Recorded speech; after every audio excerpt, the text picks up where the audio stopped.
Hello, a good and blessed Sabbath for all of us today. Magandang hapon o magandang gabi muli sa ating lahat, mga igsuon, mga kapatid, mga utod. At narito na naman tayo sa ating pangangaral ng salita ng Diyos. Naway handa tayo ng Panginoon upang tanggapin at unawain ang kanyang biyaya ng kanyang mga salita. Tayo muna ay manalangin. Aming ipinaubaya sa inyo, aming kapangyarihang Ama, aming Diyos, ang inyong banal na salita. Buksan niyo muli ang aming pag-iisip, turuan niyo kaming makinig ng tama at tanggapin sa pamamagitan ng maayos na pag-unawa, sa pamamagitan ng karunungan ng Espiritu na handa niyong ipagkaloob sa amin sa mga panahon na ganito. Samahan niyo kami sa aming pag-aaral sa pangalan ni Kristo Jesus. Amen. Sa nakalipas mga kapatid, ating munang pinutol ng sandali ang pag-aaral ng unuhuan at ating pinag-aralan ang pagpapasalamat. Hindi lang natin pinag-aralan ang pagpapasalamat, ngunit ang dahilan, ang mga dahilan ng ating pagpapasalamat. Tayo magpapasalamat sa mga at sa paraan na ituwid tayo sa pinagmumulan dapat ng ating pasalamat. At sa ngayon, ating ipagpatuloy ng unuhuan. Papunta na tayo sa Kapitulo 4. Tinapos natin ang Kapitulo 3. Narito na tayo sa pang-15 mensahe. We are in the 15th message of 1 John. Dito tayo ngayon sa Kapitulo 4. 1 hanggang 3 lamang babasahin natin mga kapatid. Mga minamahal, huwag mga paniwala ng bawat espiritu, kundi magsisubok sa mga espiritu kung sila ba ay sa Diyos. Dahil maraming mga propetang huwad ang nagsilitaw na sa sanlibutan. Sa ganito ninyo mga lalaman ang espiritu ng Diyos. Ang bawat espiritu na nagpapahayag na si Jesus ay naparito sa laman ay sa Diyos. At ang bawat espiritu naman na hindi nagpapahayag na si Jesus Kristo ay naparito sa laman ay hindi sa Diyos. At ito yaong espiritu ng Antikristo na tungkol dito ay nangarinig na natin at maging ngayon ay narito na sa sanlibutan. Yan ang sinabi ng mga pangungusap ng Apostol Juan tungkol sa pagsubok, no? Subukin ang mga espiritu. Subukan o subukin ang mga espiritu. Yan ang mga unang mga salita ni Juan sa Kapitulo 4. At ating tingnan muna kung ano ang ibig sabihin ng pagsasabi ni Juan na ano ang kahulugan nitong mga espiritu. Dahil sinabi niya, huwag agad-agad maniwala o magsipaniwala sa bawat espiritu. Binanggit niya ang espiritu at kaniyang tinatawag ang mga taga-pakinig niya na mga minamahal. Si Juan ay isang tinawag na apostol ng pag-ibig o pagmamahal. Kaya bawat pagtawag niya sa kaniyang mga mananampalataya ay mga minamahal. Napakatamis at napakagandang pakinggan. At unang sinabi niya, huwag agad maniwala ng bawat espiritu. Tayo ay tinawag upang huwag agad magsipaniwala sa bawat espiritu. Tingnan muna natin ang kahulugan ng espiritu. Bakit binanggit ni Juan ang espiritu na bihirang-bihira sa mga aklat? Si Juan lang ang may ganito. Ang kahulugan una ng espiritu na ibig sabihin ni Juan ay mga espiritual na mga ngaral. Ibig sabihin, hindi naman natin hindi naman bago na ang mga ngaral talaga ay spiritual, mga bagay na tungkol sa pananampalataya, spiritual. Kaya mga spiritual na mga ngaral. Kita natin sa ah, Pahayag 2 na at sa Episo 4, binanggit ang mga ngaral, mga pastor, mga apostol, mga tagapagturo. Yun. At meron ding mga bulaang mga ngaral, meron ding mga mabuting mga ngaral. Si Pablo nga nagsabi sa libro ng Pilipos na mayroong mga tao na nangaral sa maling mga pag-iisip, maling motibo, mga ngaral. Ngunit si Pablo ay nagsabi na hanggang sila'y nagsasalita lamang tungkol sa Ebanghelyo at kay Kristo, okay na yan, sabi niya. At meron siya mga idinadahilan kung bakit. Ang ibig sabihin ni Juan pangalawa ay mga espiritual na pag-aaral at pagtuturo. Hindi lang mga spiritual na mga ngaral. Ang espiritu, ibig sabihin niya mga espiritual na pag-aaral at pagtuturo. Ibig sabihin, huwag agad maniwala una sa mga espiritual na mga ngaral. Pangalawa, huwag agad maniwala sa mga pag-aaral at pagtuturo na itinuturo sa mga espiritual na mga ngaral na ito.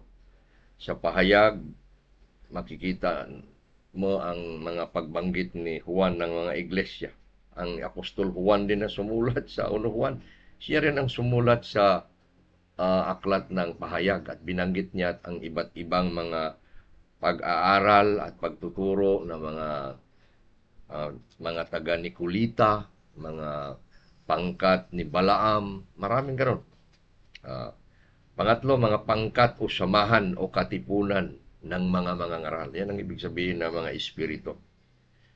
Kaya noong si Apostol Juan ay nagbanggit tungkol sa mga espiritu na huwag agad tayo maniwala, siya ay nagsasabi na ito'y patungkol sa mga ngaral at sa mga pagtuturo ang kanilang dala, mga aral o mga doktrina, o samahan o pangkat na kanilang naroon sila mga kasama.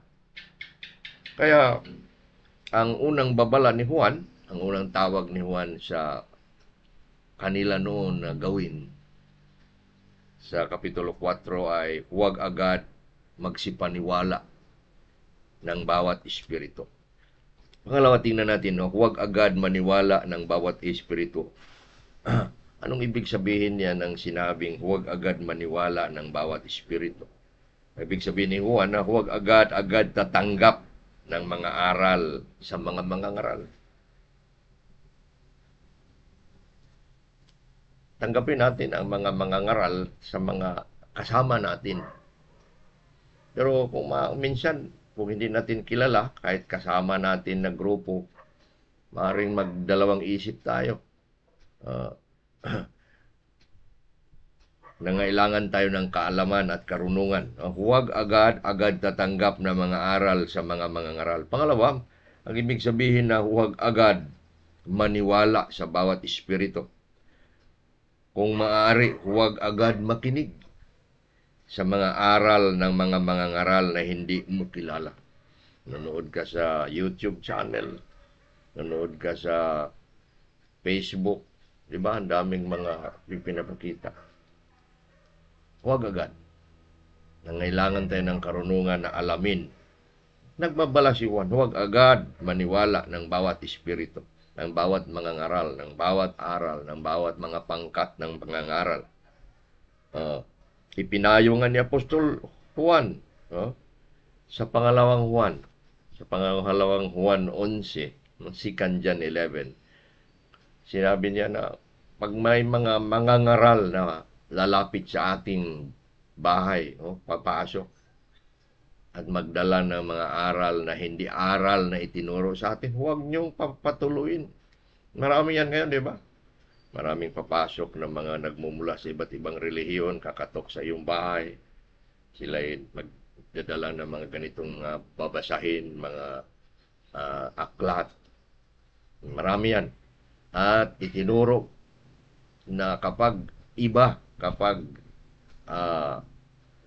taliwas sa ating mga aral, ay tayo tinatawag, tayo tinuturuan, tayo pinapayuhan na huwag tatanggap, hindi nga papasukin. Minsan naroon yung ating pagka-Pilipino na mabait. Ngunit ang Biblia nagsasabi na hindi. Hindi namin kayo kasama at hindi naman tayo maging bastos. Sabihin siguro natin na sa sunod na lang o hindi ba sabihin natin na sorry, wala kami munang panahon ngayon. Pangalawa, dapat susubukin muna ang mga espiritu kung sila ba ay sa Diyos. Matapos tayo pinayuhan ni Juan na subukin, huwag muna maniwala ng bawat espiritu. At pinayuhan tayo ng Juan sa versikulo 1 pa rin na dapat subukin muna ang mga espiritu kung sila ba ay sa Diyos. So pinayuhan tayo una na huwag tatanggap agad. Pangalawa, pinayuhan tayong dapat subukan o subukin muna ang mga espiritu kung sila ba ay sa Diyos. Ano ba ang kahulugan ng subukan sa salita? Sa English pa, test. Test every spirit. Ang ibig sabihin yan ay pagsusuri. Suriin. Suriin muna ang mga espiritu kung sila ba sa Diyos. Ang kahulugan din niya, patunayan. Patunayan kung sila ba sa Diyos. Aalamin. Suriing mabuti. Siyasatin. Meron yung pagsisiyasat, examine, litisin, silipin na maayos, suriing mabuti. Kung ang mga bagay ba na kapanipaniwala, mga bagay ito tungkol sa ating kaluluwa, tungkol sa ating buhay, tungkol sa buhay na walang hanggan, tungkol sa katotohanan, mamaya ay mali tayo. Kaya, suriing mabuti. Huwag agad paniwalaan o tanggapin ang mga kaduda-dudang mga aral, o mga bagong pagtuturo na kakaiba. Yun, lalo na sa atin sa reform, kailangan na marunong tayo sa ating doktrina upang alam din natin ang iba. Ang problema, kung hindi natin alam ang atin, paano natin alamin ang ating pinapakinggan kung hindi natin alam? Dapat ang bawat isa sa atin ay alam ang ating tinatayuan, ang ating doktrina.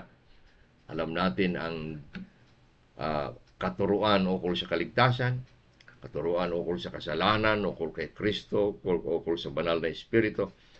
At dapat mapag-aral tayo, pang alam natin. Huwag agad paniwalaan o tanggapin ang mga kaduda-dudang mga bagay. Pinupuri at ginagawang halimbawa ang mga ganitong mga tao sa Biblia. Yung mga tao na sumusubok sa mga pag-aaral ay pinupuri sa Biblia. Una, makita natin ang mga taga-Berea sa Gawa Kapitulo 17, versikulo 11. Ay pinuri ni Pablo ang mga taga-Berea, mga taong tinuruan niya sa Berea, sa Gawa Kapitulo 17, mga kapatid, ay nagbanggit si Pablo nang siya nangaral doon sa Berea. Ano ang pagpupuri ni Pablo sa taga-Berea? Sabi niya sa 11, higit na marangal ang mga taong ito kaysa mga taga-Tesalonika dahil tinanggap nila ang salita ng buong pananabik at sinaliksik ang mga kasulatan araw-araw. Alam nilang tama ang mga pag-aaral, tinanggap nila. Ngunit sinaliksik din nila, tiningnan nila kung anong salita. Kung tunay nga ba ang mga bagay na iyon na tinuturo ni Pablo. Mabait sila at mabuti. Yan ang mga taga-Berea, kapuri-puri. Pangalawa, ang pinuri ng Biblia ay ang taga-Epeso. Si Apostol Juan mismo ang nagsabi sa libro ng Pahayag, Kapitulo 2, ay binanggit ni Apostol Juan ang taga-Epeso. Ano ang pagpupuri ni Juan sa taga-Epeso? Sinabi niya na sandali. Tingnan natin ang pagsasabi ni Apostol Juan sa taga-Epeso. Nalaman ko ang iyong mga gawa at kung paanong hindi mo mapagtiisan sila na mga masasama at sinubok mo sila na mga nangagsasabing sila ang mga apostol at hindi naman at natagpuan silang mga sinungaling. O, tingnan niyo. Sinubok nila ang mga nagpapanggap na mga ngaral, mga apostol at natagpuan hindi. Yon ang mga taga-Epeso at mga taga-Berea, mga kapuri-puri. Kaya dapat subukin muna kung sila ba'y sa Diyos at kung sila'y hindi sa Diyos. Dapat malaman kung sila ba'y sa Diyos para sa atin ngayon. Para sa atin ngayon, paano natin malalaman? Una, ano-ano ba ang mga aral o doktrina nila? Makita natin kung minsan sa Google, i-Google mo, ano kayang simbahan nito? Nagtuturong ito. Karamihan, ipapaalam nila ang kanilang doktrina. Anong Biblia ang kanilang ginagamit? Sinasabi natin na tayo dapat ay gagamit ng King James Version. Kung hindi pa maliwanag sa inyo yan, dapat pag-aralan ninyo na ang Biblia lang sa mundo ay dalawa. Ang King James Version at ang mga iba na isa lang ang pinanggalingan na kalaban. At dapat ang Biblia ng mga ngaral nating pakinggan ay gumagamit ng King James Version. Anong pangkat o samahan sila nang gagaling? Tayong mga reform dapat makikinig lang ng mga reform groups. May mga reform Baptist, may mga iba't ibang grupo ng reform, Continental Reform, Presbyterian Reform. Tayo'y sumasang-ayon sa mga tinatawag na confessions. Maring Westminster Confession, maring Belgic Confession, at ang mga tinatawag na Catechism, ang Heidelberg Catechism, at ang Westminster Catechism. Doon tayo umaayon sa mga aral. Kaya dapat alam natin ang mga aral na itinuturo kung ito ba ay espiritu mula sa Diyos. Pangatlo, ang dahilan ng pangangailangan ng pagsubok ng mga espiritu. Bakit kailangan nga na subukin ayon kay Juan? Simula siya na nagsabi, huwag maniwala agad. Sinabi niya, subukin muna ninyong mga espiritu kung ito ba'y mula sa Diyos. At ang sinabi ni Juan na dahilan, sapagkat maraming mga propetang huwad o mga ngaral na huwad na nagsisilitaw sa mundo o sa sanlibutan. Sabi niya, dahil maraming mga propetang huwad, mga bulaang propeta, ang nagsisilitaw sa sanlibutan. Tingnan nyo. Hindi bago ang sinabi ni Juan, sapagkat mismo si Kristo, nang siya ay nagturo tungkol sa kanyang muling pagparito, ay sa Mateo 24, sa Marcos 13, sa Lucas 21, sinasabi niya na darating ang panahon na maraming mga huwad, mga bulaang Kristo ang magsasabing sila. At nakikita natin yan ngayon. May mga grupo ni Pastor Kibuloy, mga grupo ni Bisarion doon sa Russia na hinuli. At napakarami pa. Buksan mo sa YouTube at tingnan mo ang mga Kristo sa mundo na nagpanggap at marami. Ngunit sa Biblia ay nagsabi na ang Panginoon na maraming darating. At hindi lang si Jesus na nagsabi. Ayon din kay Pablo sa pangalawang Korinto 11:13 at hanggang 15, binanggit niya na may mga pagpapanggap ang dyablo na tinatawag na anghel ng liwanag. Kaya hindi bago, sabi niya, na ang kaniyang mga alagad, ang kaniyang mga ngaral ay mga nagpapanggap na mga anghel ng katuwiran at liwanag.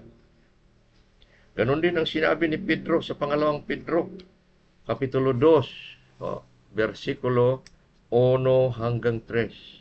Si Pedro ay gumawa ng pagbabala sa pagdating ng mga masasamang mga ngaral, mga huwad na mga ngaral, mga papasok na hindi natin alam at kaagad pala nagdadala ng mga mali at masamang mga aral. Yan ang dahilan na subukan sapagkat maraming propetang huwad. Hindi lang may darating, maraming darating. At kailangang alam natin ang ating aral at alam natin ang ating mga pinapakinggan na mga ngaral. Noong may mga panahon noon na nangangailangan na makinig kami sa bawat hapon ng linggo dito sa aming bahay, meron kaming pinapakinggan na mga reform preachers. No? Hinahanap namin ang mga King James pastors na mga reform. Pinapakinggan namin si Joel, si Pastor, hindi ko nalimutan ko na ang kanyang apelyido. Marami sa YouTube na mga reform pastors na nagtuturo sa pamamagitan ng King James Version at mga aral na tamang-tama na pakinggan natin na nagpapatlakas ng ating pananampalataya. Katapusan, sabi ni Juan, ano ang mga tanda ng pagkilala sa mga espiritu ng Diyos? So, sa mga espiritu, sabi niya, huwag tatanggap agad, ngunit subukan ang mga espiritu.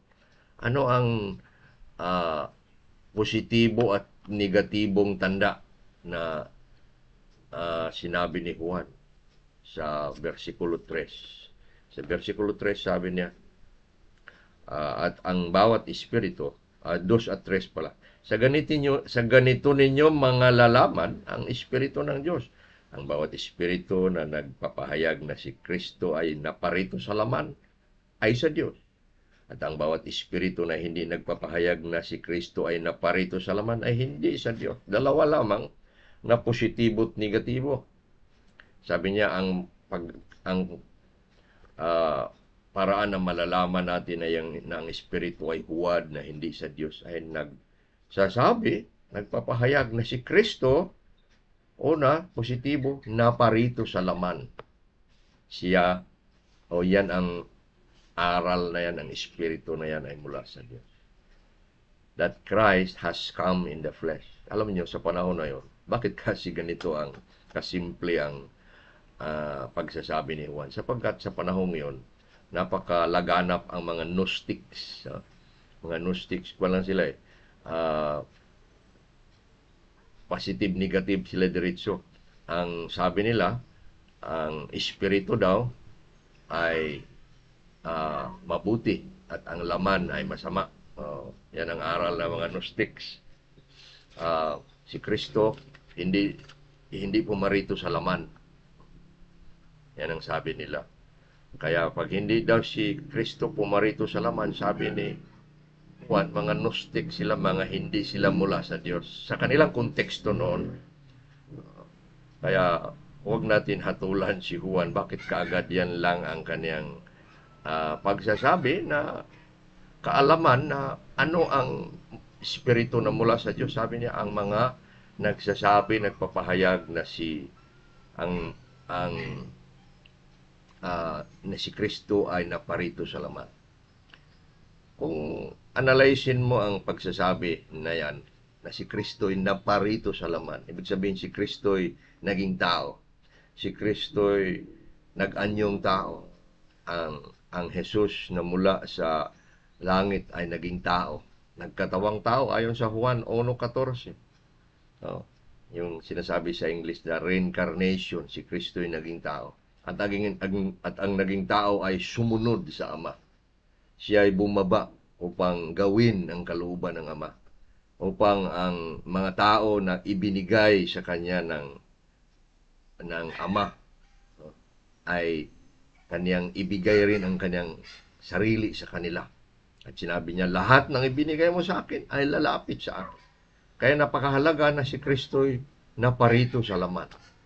sapagkat ang Kristo na naparito sa laman ay mismo ang Ebanghelyo, na ang Kristo na naparito sa laman ay naging ating tagapagligtas. Namatay para sa atin, ipinako para sa atin, ibinuhos ang kanyang dugo para sa atin, naging kapalit para sa atin, naging tagapagligtas natin, naging tagapagtubos natin, naparito sa laman. At sabi ni Juan, ang bawat espiritu na hindi nagpapahayag na si Kristo ay pumarito sa laman ay hindi mula sa Diyos. See? Ang hindi nagpapahayag na si Kristo ay pumarito sa laman ay hindi mula sa Diyos. Yung opposite. Christ did not come in the flesh. Ibig sabihin yun ang mga Gnostic nagsasabi si Kristo daw ay pumarito lang na espiritu. Hindi siya naging laman, hindi siya naging tao. Kaya ang pagsasabi ni Apostol Pedro sa kanyang pangangaral na may isang pangalan na ibinigay sa silong ng langit upang tayo mga ligtas.